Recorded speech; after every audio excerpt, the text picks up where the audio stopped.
Hello दोस्तों, हमारे सामने आज कौन है मैम? नाम सुमित्रा चौहान। सुमित्रा चौहान। तो सुमित्रा चौहान जी को मेरे पास में 1.5 महीना पहले आए थे मैम। जी मैम आपकी ये प्रॉब्लम कितने टाइम से चल रही है?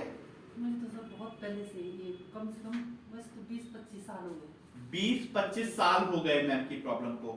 मैम आपको होती क्या है प्रॉब्लम? प्रॉब्लम बताइए। मुझे सारे जॉइंट में पेन रहता है, घुटने सारे? में, हाँ जी, स्वेलिंग आती है घुटने में बहुत ज्यादा, और ओके। चलने में दर्द होता है, पूरी नसों में अकड़न सी रहती है, क्रैक्स भी पड़ते हैं सर इसमें, पाँव में बहुत ज्यादा। जी। और सभी डॉक्टर को दिखा भी दिया है, लेकिन उतना ही आराम होता है, दवाई खाते हैं एलोपैथिक जो लेते हैं। और यहाँ देहरादून में करीब करीब में सब डॉक्टर से दिखा चुके हैं यहाँ पे। ओके। तो अभी हम आपके पास आए तो यहाँ पे 1-1.5 महीना हुआ है ना? तो जब पिछली बार मैम आई थी तो मेरी तो नॉर्मली कोशिश रहती है कि मैं लोग को बता पाऊं डायरेक्टली, बट मैंने मैम को चैनल देखने को बोला था जी। तो शायद मैम को उसमें ये नहीं समझ में लगा पित्त प्रकृति। दोस्तों मैंने जो कल परसों वीडियो डाली है उसमें जो बहुत अच्छे मतलब जो पेशेंट थे, मतलब जिनकी हेल्थ काफी अच्छी बोली मैंने, उनकी भी प्रकृति पित्त थी। तो आपको याद होगा मैंने क्या बोला था उसके अंदर कि पित्त प्रकृति वाले को हर 2-2.5 घंटे के अंदर कुछ कुछ खाते रहना चाहिए।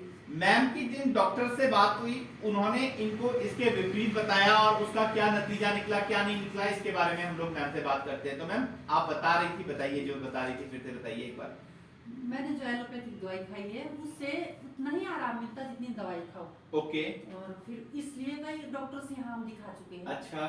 और एक बार हमने आयुर्वेद भी दिखाया, ऋषिकेश में दिखाया था, 1 साल तक खाई, लेकिन फिर वही पेन फिर हो गया।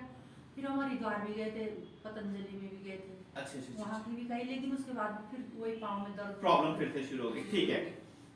अभी वही फिर से एलोपैथिक हम फिर से खा रहे हैं।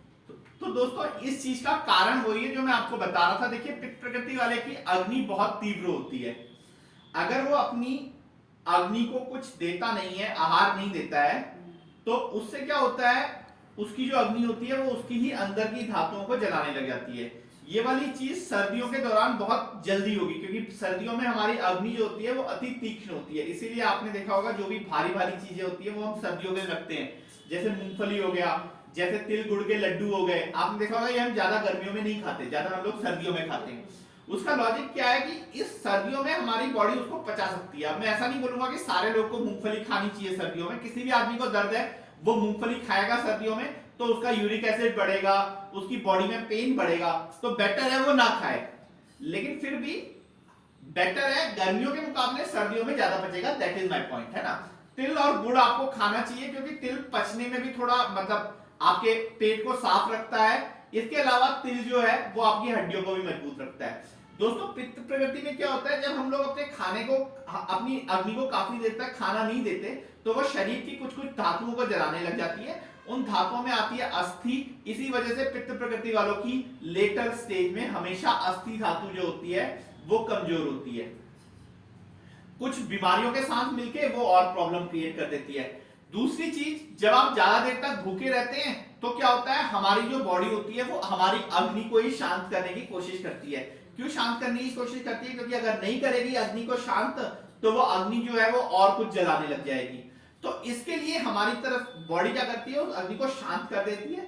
उस वजह से हमारा जो पाचन होता है वो खराब हो जाता है, जो कि मैम को फील हो रहा होगा कि कुछ भी खाती थी पेट भारी होने लग जाता था।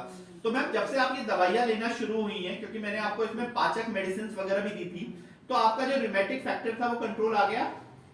मुझे पेट में काफी रिलीफ है उससे। तो दोस्तों इसका सॉल्यूशन क्या है, हमने जब और आपने वो दर्द भी पहले से थोड़ा सा, रूमेटिक वाला टेस्ट चेक करवाया था? हाँ जी, इससे पहले करवाया था, लेकिन अभी दवाई के बाद नहीं करवाया। दवाई के बाद नहीं करवाया, ठीक है।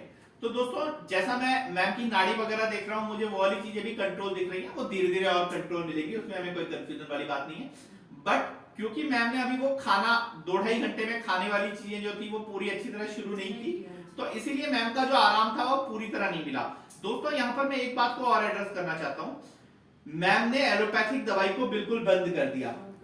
मैंने आपको दोस्तों पहले भी बताया है, एलोपैथिक दवाई ले रहे होंगे तो उनसे सिम्टोमेटिक रिलीफ मिलेगा, उनकी वजह से कुछ और ऑर्गन्स के ऊपर डिस्टरबेंस होती है। ये आप side effects of allopathic medicine कहीं पे भी जाके किसी भी मेडिसिन का नाम डाल के आप चेक करेंगे तो आपको मिल जाएगा।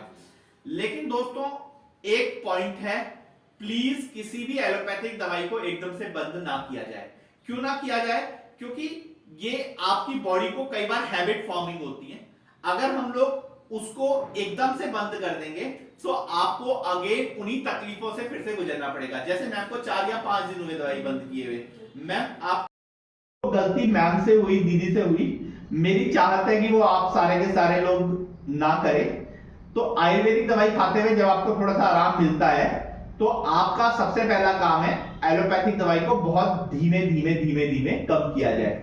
दूसरी चीज, अब हम परहेज पर आ जाते हैं। अगर आप पित्त प्रकृति वाले हैं तो आपको खाना बंद नहीं करना है। खाना बंद करेंगे तो आपकी जो धातुएं हैं वो कमजोर रहेंगी।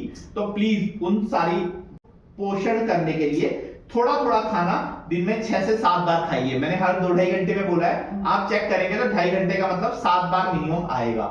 और उस दौरान क्या करना है, आपने दही, राजमा, चना, मटर, चावल, फूलगोभी, अरबी, उड़द, बेसन, चने की बनी हुई चीज होती है इसीलिए बेसन, इसके बाद में दूध की बनी हुई कोई आइटम, इस टाइप की चीजें जो है वो नहीं खानी है।